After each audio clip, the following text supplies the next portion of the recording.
where we have no body and no mind.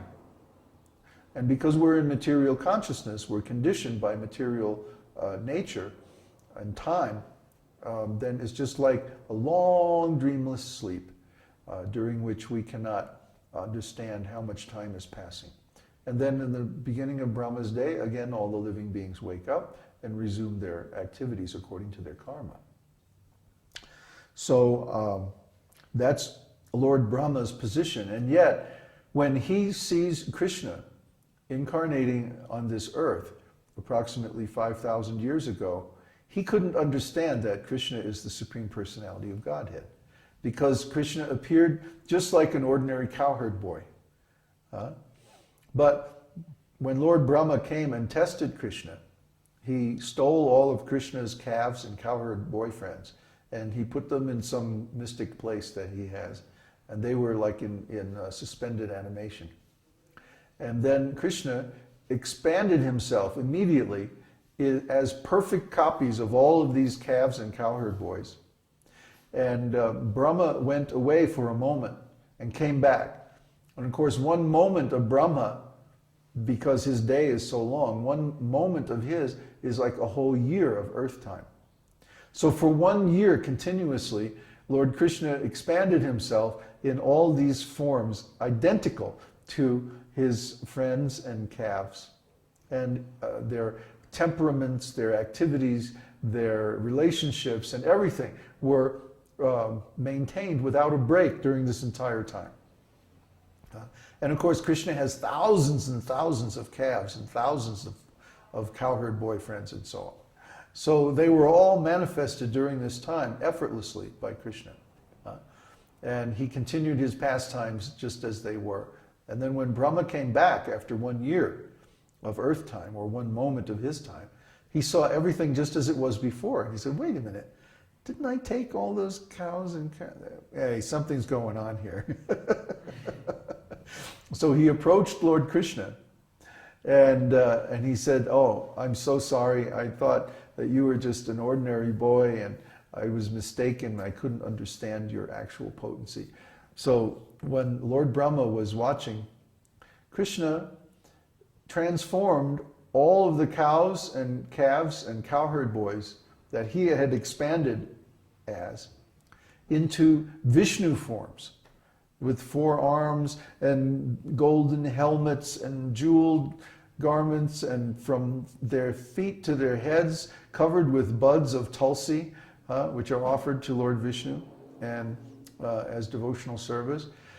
And then he had all the Brahmas and all the Shivas from all the different universes come and pay their obeisances at the feet of all these Vishnu forms. And Lord Brahma, it's stated in the Shastra that Lord Brahma felt like a rabbit among elephants. And he was just completely overwhelmed. His mind was blown. Freak out. Yeah, freak out.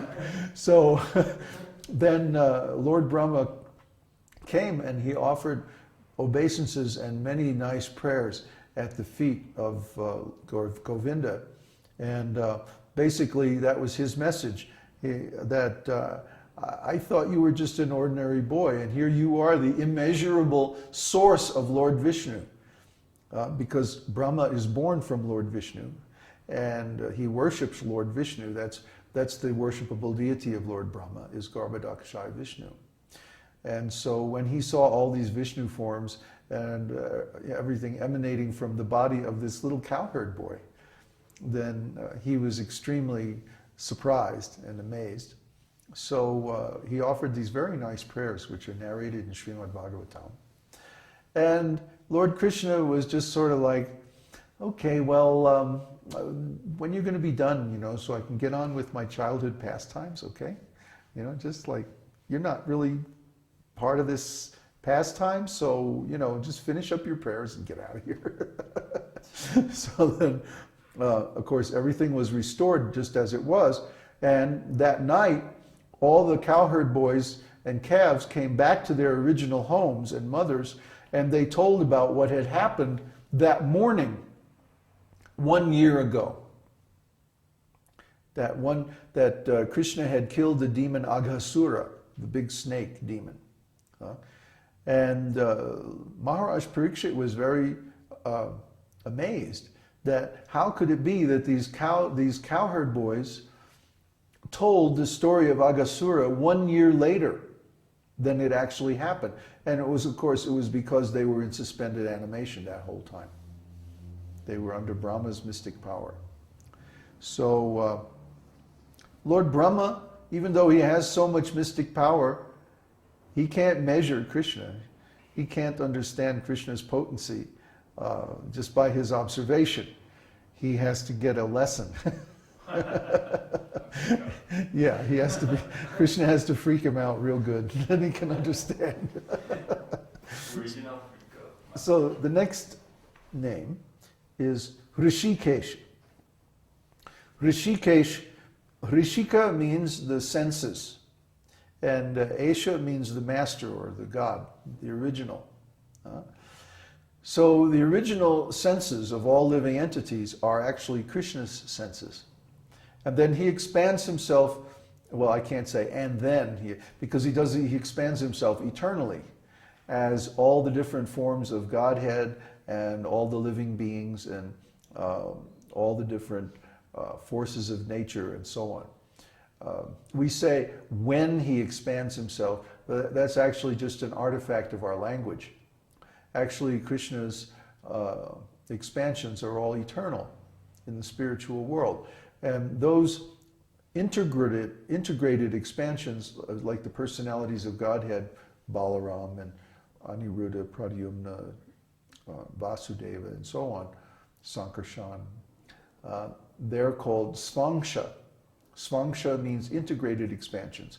And then the living entities like us and the elements of nature and so on, the Shaktis are called Vibhinangsha.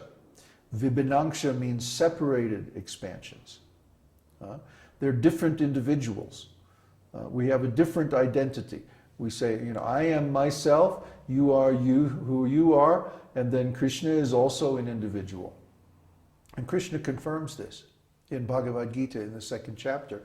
He says, never was there a time when I did not exist, nor you, nor all these kings. And never will there be a time when we will cease to exist in the future. So we're all eternal, individual living entities, spirit souls, emanations from Krishna. And because we're emanated by Krishna, we have similar qualities to Krishna. Just like the sunshine is emanated by the sun, and therefore it has similar qualities to the sun itself. But the quantity is different. Our